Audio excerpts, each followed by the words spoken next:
নমস্কার বন্ধুরা।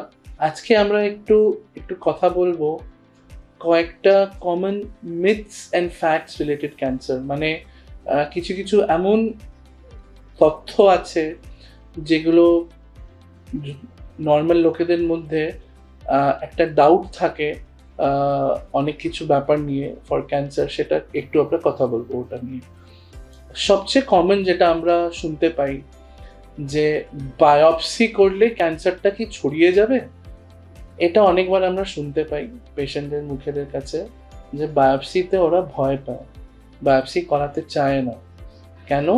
এটা ওদের ফিলিংস থাকে যে ক্যান্সারটা বায়োপসি করলেই ওটা স্প্রেড করে যাবে, কিন্তু this is absolutely wrong.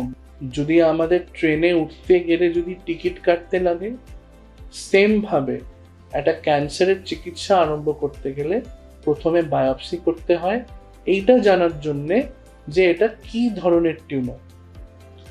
Correct?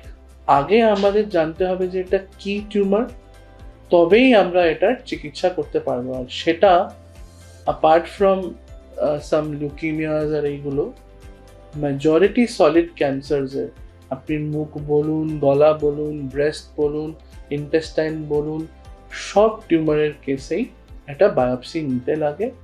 এছাড়া কিন্তু ট্রিটমেন্ট করা যায় না। আর আজকালকার দিনে টেকনোলজি এতটা অ্যাডভান্স হয়ে গেছে, সায়েন্স এত অ্যাডভান্স হয়েছে যে আমরা কিছু মলিকুলার মার্কার টেস্ট করে এক্স্যাক্ট ওই ক্যান্সারের মধ্যেও কী ধরনের সাবটাইপ সেটাও আমরা বলে দিতে পারি।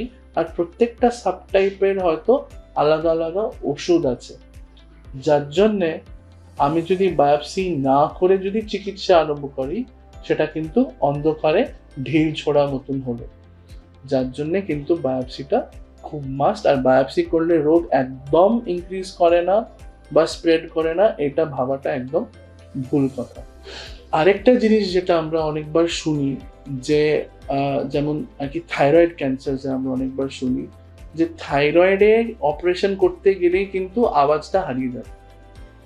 এই ধরনের একটা মিথ একটা আছে লোকেদের মধ্যে। কারণ থাইরয়েড গ্ল্যান্ডের পেছনে, আমরা লাস্ট ভিডিওতেও এটা নিয়ে কথা বলেছিলাম, থাইরয়েড গ্ল্যান্ডের পেছনে আমাদের ভোকাল কর্ডের নার্ভগুলো যায়।